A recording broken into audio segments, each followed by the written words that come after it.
On va parler du paludisme, également appelé malaria. La maladie fait près de 500 000 morts par an, principalement en Afrique. La situation est d'autant plus préoccupante que depuis plusieurs années, les parasites développent des résistances aux molécules antipaludiques et les moustiques craignent de moins en moins les insecticides. Aujourd'hui, aucun vaccin n'est disponible et pourtant, on sait depuis très longtemps qu'une plante soigne efficacement la maladie. Cette plante, venue de Chine, qui s'appelle l'artémisia, est pourtant déconseillée par l'OMS et interdite dans un certain nombre de pays. Mais que cache cette interdiction? Peut-être les intérêts financiers des laboratoires pharmaceutiques qui ont fait de la malaria un business. En Afrique, justement, des chercheurs mènent des études de terrain pour prouver que l'artémisia est efficace et sans danger.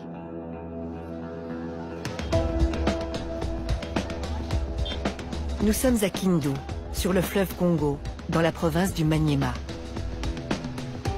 Le docteur Jérôme Munyangi est un jeune chercheur congolais qui prend des risques.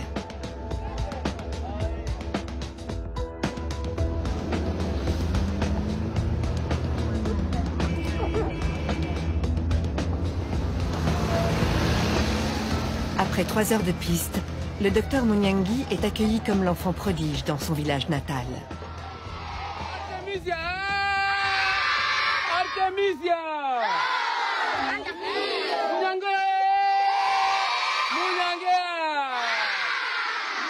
Les écoliers font la fête à l'homme qui les débarrassera peut-être de la malaria.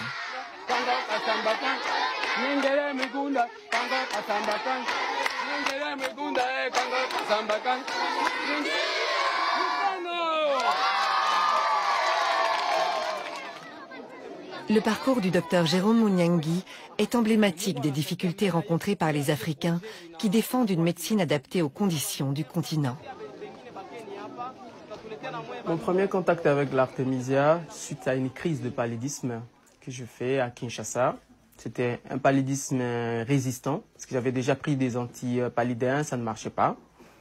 Et un ami qui travaille déjà avec l'artémisia m'a proposé la plante comme traitement. Je lui ai dit, bon, je n'aime pas les charlatans avec les plantes, qui traitent avec des plantes. Il a insisté beaucoup. Et le 3e jour, je me sentais déjà très bien. Il n'y avait plus de maux de tête, il n'y avait plus de fièvre, ainsi de suite. Et à la fin du traitement, le 7e jour, je suis parti refaire les examens des laboratoires. Tout était vraiment très bien. Je n'avais plus de plasmodium. Et voilà, et c'était mon premier contact avec la plante artémisia. Pressionné par ce résultat, le docteur décide de consacrer la suite de ses études à la plante. Son diplôme de médecine et quelques feuilles d'artémisia sous le bras, il entame une maîtrise S-Sciences à Paris. Après 3 semaines d'analyse, nous étions vraiment très étonnés par le résultat que nous avons observé au laboratoire. Le professeur qui travaillait avec moi était très étonné. Elle a refait les examens elle-même. Je me rappelle encore l'un de mes professeurs qui me dit, voilà, et ça c'est une bombe. Et on ne peut pas que cette bombe puisse sauter dans notre laboratoire parce que juste les subventions des laboratoires proviennent de firmes pharmaceutiques. Et on a arrêté la recherche. On m'a même arraché mon cahier de laboratoire où il y avait des manipulations. Et tous les échantillons d'artémisia que j'avais amenés au laboratoire étaient confisqués. On a amené ça au bureau du directeur du laboratoire. Pratiquement exclu de l'université et privé de bourse, le docteur Munyangi refuse d'abandonner. Il prend contact avec Lucille Cornet-Vernet, qui va l'aider à poursuivre ses recherches. 2 personnes, donc là on a fait sur 1000 patients, et donc j'ai à ce moment-là commencé à chercher les fonds. Donc ces études ont été financées en fait par des amis, par des fondations, par des entreprises, simplement parce qu'ils croient vraiment qu'une plante peut être la solution pour ce fléau apocalyptique qu'est le palu en Afrique.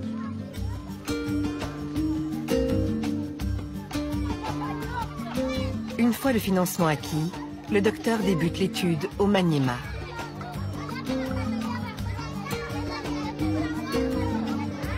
« 1000 patients porteurs du falciparum sont identifiés. 500 prendront de la tisane d'artémisia et un médicament placebo. 500 autres, un médicament ACT et une tisane placebo.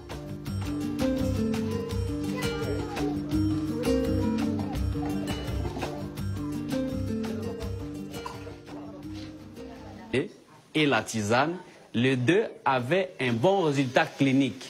Mais quand vous faites la parasitologie, vous allez trouver que les malades qui étaient sous tisane, il y avait disparition de la charge parasitaire. Mais tandis que les malades qui étaient soumis sous traitement ACT, il y avait encore des parasites dans l'air sang, même si leur état clinique était déjà amélioré. Oui. Les résultats sont en effet spectaculaires. Alors que les médicaments ACT sont jugés efficaces à 80%, la tisane affiche un score de 97%. Et sans effet secondaire, contrairement aux médicaments. Le résultat était surprenant, positivement, et c'est là que les ennuis commencent avec la médecine conventionnelle. Quel genre d'ennui? Le premier ennui, c'est l'interdiction. À la fin de l'étude, nous devions organiser une conférence. Lorsque nous avons remis le résultat au médecin-chef des zones, tout de suite, il s'est interposé. Il a dit, j'interdis, cette conférence n'aura pas lieu et je préfère que Jérôme puisse se taire et pas communiquer ses résultats à la population. Ils ont vu que la tisane avait un meilleur résultat que les ACT et on nous a fait montrer que les différentes firmes pharmaceutiques risquent de couper leur appui. Et on a trouvé qu'il y avait orgueil, on m'a démis de mes fonctions. À votre avis, d'où viennent ces ennuis? À mon avis, les ennuis viennent de firmes pharmaceutiques. Qu'est-ce qui vous permet de dire ça? Après les publications des résultats, on a dit aux patients que voilà, la tisane était efficace et eux-mêmes l'ont observé. Et là, les patients n'achetaient plus les ACT en fait. Nous devenons de plus en plus gênants. J'étais interpellé par un grand dépôt pharmaceutique à Kindu qui m'a dit mais nous avons les ACT, on n'arrive plus à les vendre vraiment à cause de votre étude. Et là, monsieur, vous êtes en train de piétiner sur nos business. Lorsque les médecins congolais parlent des firmes pharmaceutiques, ils ne font pas référence aux multinationales cotées en bourse. Les pressions s'exercent au niveau provincial. Ce n'est pas Big Pharma qui est à la manœuvre, mais les dépôts pharmaceutiques locaux.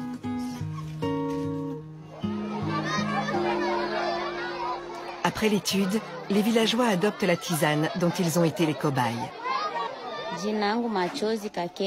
J'avais souvent la malaria avant. Mais depuis que j'ai participé à l'étude, je n'ai plus la malaria. Moi, j'ai toujours eu la malaria. Mais en prenant la tisane d'Artemisia, je me suis senti beaucoup mieux.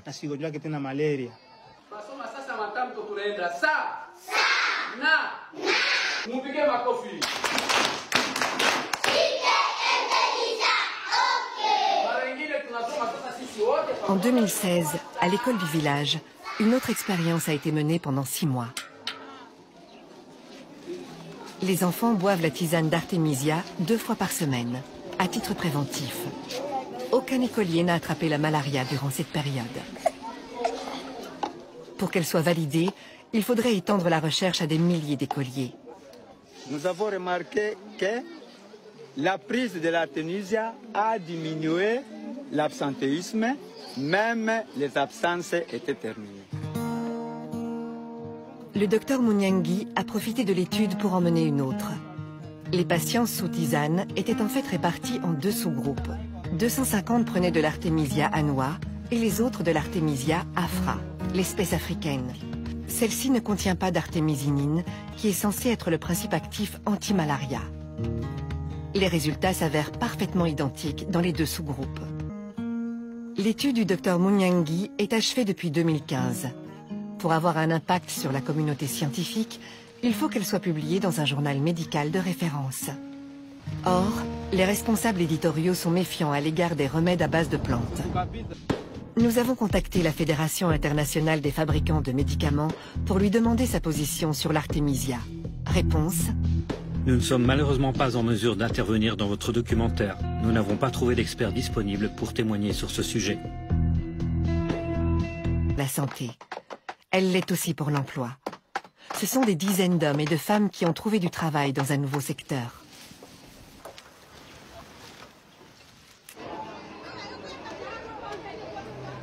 Ce qui fait le succès de l'Artemisia, c'est aussi son prix.